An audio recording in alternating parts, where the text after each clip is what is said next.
Summit Climbers. My name is Emily, if you don't know me. I am a yoga instructor at the Plano and Fort Worth locations, and I'm also part of the yoga teacher training program. So I wanted to make a short video to break down something that we see quite a lot in our flow classes. It's called a sun salutation. So a sun salutation is just a basic warm-up that you do during typically a Vinyasa practice to warm up the spine and get you prepared to go into some more intense poses and deeper stretches. So we're going to break down every single piece. The first part of a sun salutation is where your feet are. So when we begin, we'll start with the feet together. Big toes are pressing, small space between the heels. What this is going to do is create a stable foundation. You have a square with the feet. So if you look down, you can trace a square in the outlines of your feet. Once you have your feet set, you'll tuck the tailbone down and then start to pull the belly button in towards the spinal cord and up towards the ribs. Beautiful.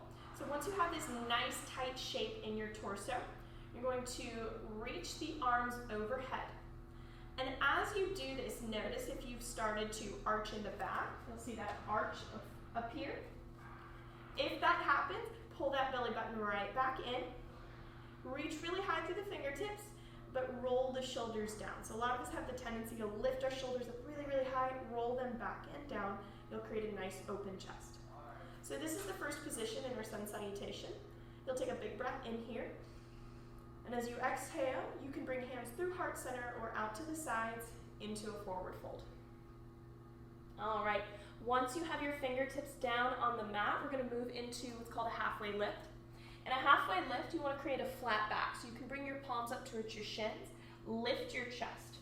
As you do this, you're going to want to tuck your tailbone slightly up towards the ceiling.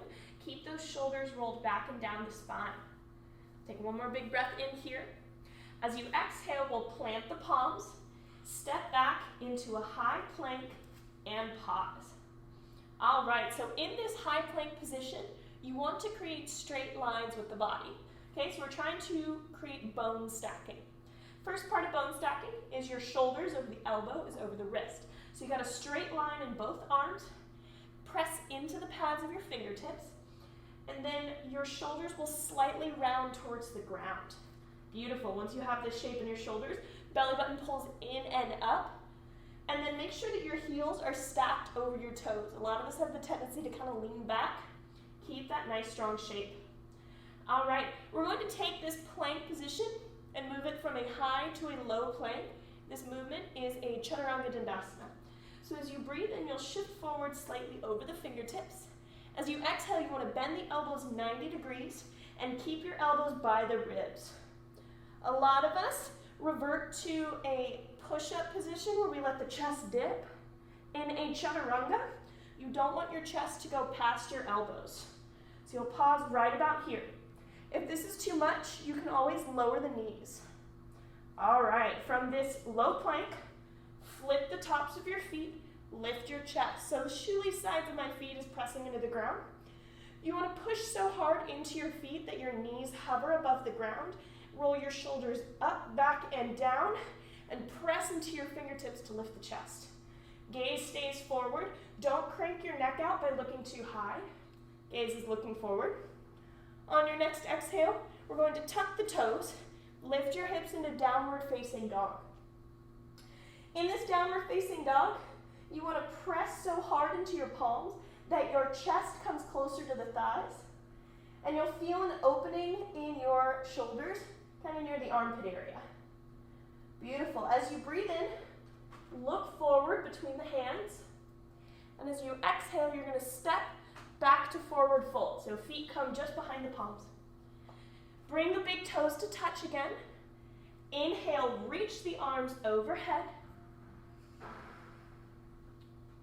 And as you exhale, bring your hands to heart center. This is called samastitihi. Beautiful. So key things to remember when you're moving through a sun salutation A, that tailbone tucked, core in and up shape should stay pretty consistent throughout the entire flow. We're going to move through a sun A a little bit quicker so you can see it in action now. So starting at the top, big toes press, small space in the heels. Inhale the arms overhead. As you exhale, hands through heart center, forward fold. Inhale, halfway lift, create a flat back. As you exhale, plant the palms, step back to high plank.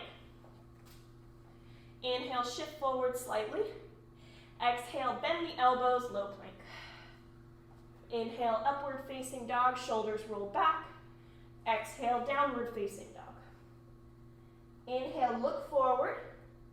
Exhale, forward fold. Inhale, rise, mountain pose. Exhale, Samastitihi.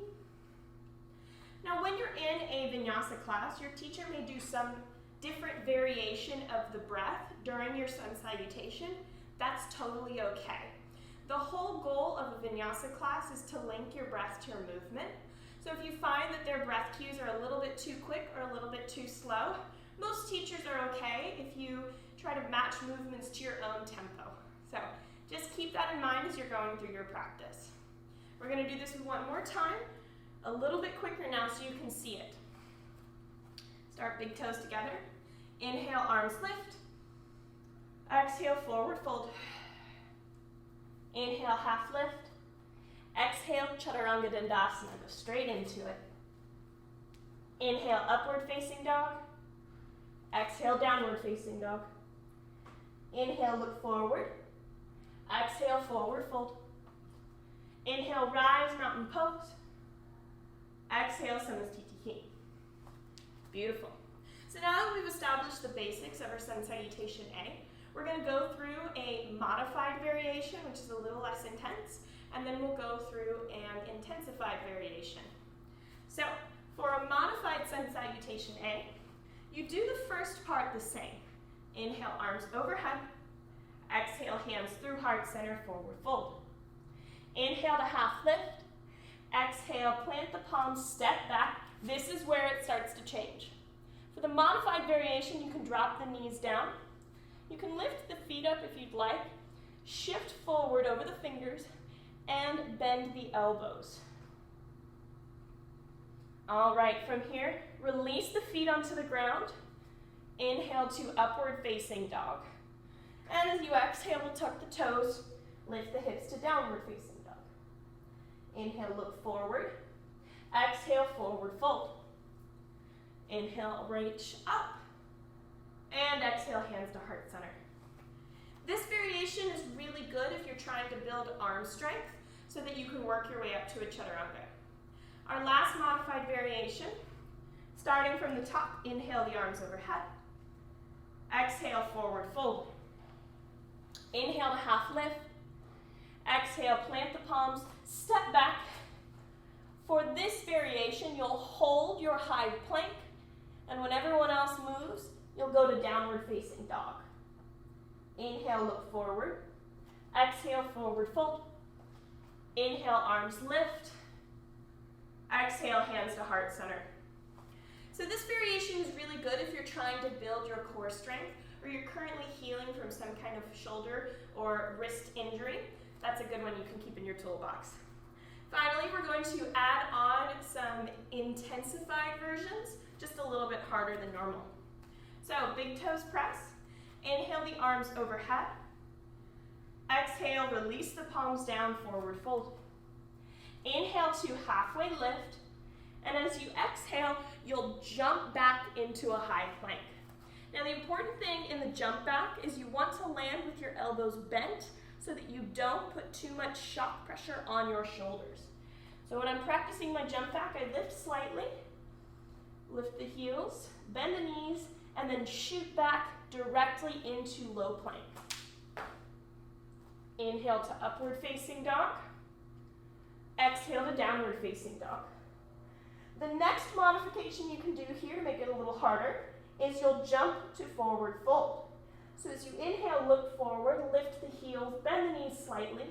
And as you exhale, you want to create almost a float